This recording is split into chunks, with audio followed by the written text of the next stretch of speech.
an explanation that it's because of the process of natural selection that the human beings have evolved.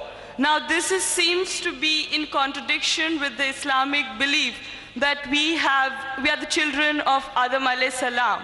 Now how can this be reconciled? This is a very important question. No lecture of mine on this topic of Quran modern science is complete without this question. I've given this talk in various places, in Canada, in USA, in UK, in Saudi. Never is this topic complete, never is the question answer complete without this important question of theory of evolution. Charles Darwin. Sister posed the question, how can you reconcile the Quran with Darwin's theory of evolution? Sister, I have not come across any book which says fact of evolution. All the books say theory of evolution. There is no book I have come across saying fact of evolution. If you read the book by Charles Darwin, The Origin of Species, it says that Charles Darwin went on an island by the name of Calotropis on a ship named as HMS Beagle. And there he found birds pecking at niches. Depending upon the ecological niches they pecked, the beaks kept on becoming long and short. This observation was made in the same species, not in different species.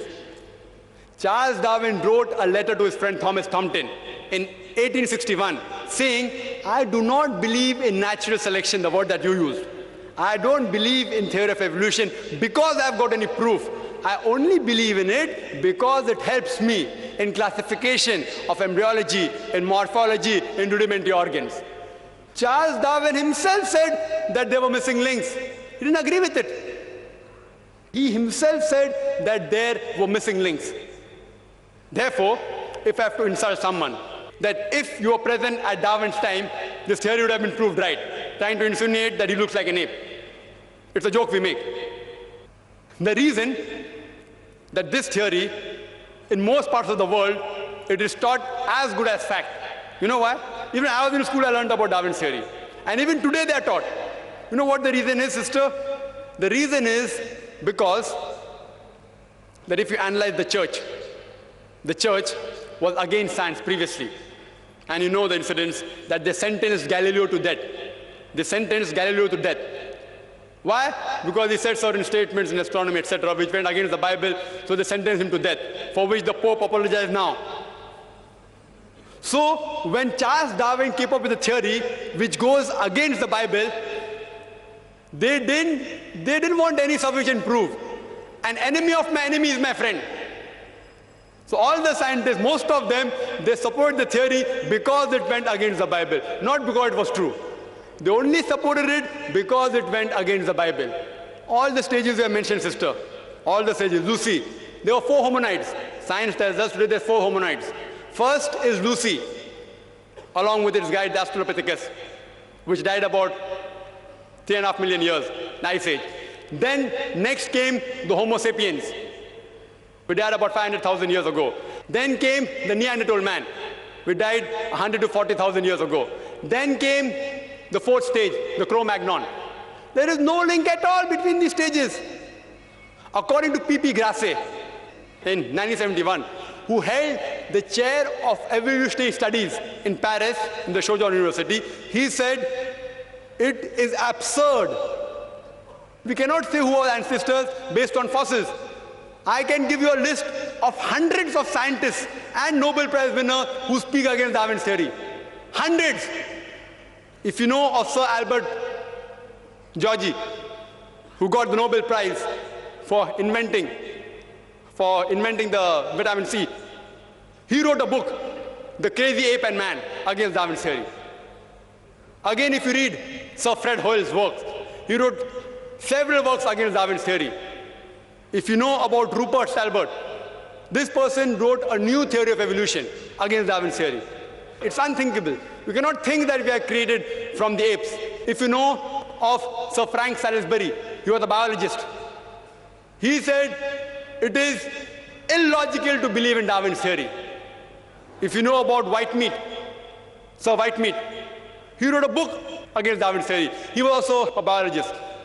Several, you can give a list of hundreds. Today it is taught in the schools. Why? I told you. Media is in their hands. Otherwise, there's no proof at all. There are certain proofs at lower levels. An amoeba at lower species level, amoeba can change to paramecia. Quran does not say amoeba cannot change to paramecia. Quran does not say. If they have got proof, can be possible. It's not against the Quran. But there's no proof at all. People talk about molecular biology theory. They talk about genetic coding. According to Francis Crick, who's authority in this field, he said it is unimaginable.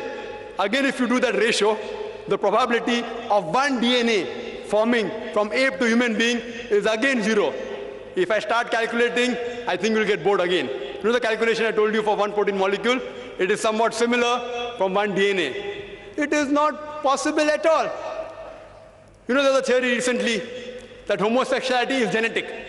And when I read in the Times of India, I thought, surely, the moment I attend the next lecture on Sunday in IRF, I'll be asked this question. If homosexuality is genetic, how can Allah blame us? Quran speaks against homosexuality. And I said that, see, this is a theory. Wait till it gets established. It's a theory. Don't comment on that. Within the matter of span of this few months, it was proved to be illogical. And the person who propounded this theory that homosexuality is genetic himself was an homosexual. Therefore, I said, I'm going to give my talk on scientific facts, not on theories and assumptions. Darwin's theory has not been proven. We have not been created from ape. There are hundreds of scientists who speak against that, and Quran speaks against that also. Quran says the first man was Adam, peace be upon him. Inshallah, they'll discover it 100 years afterwards, or maybe 1,000 years afterwards. Today, there is research showing that human beings have been created from one pair. Again, it's just a theory. It supports the Quranic verse that human beings have been created from one pair, male and female. It's just a theory. Therefore, I don't quote that in my talk. Inshallah, it will be established 50 years afterwards or 100 years afterwards. Then we'll know that Quran conciliates with this part. So far, it's not conflicting. It's not conflicting with established science at all. Hope that answers the question.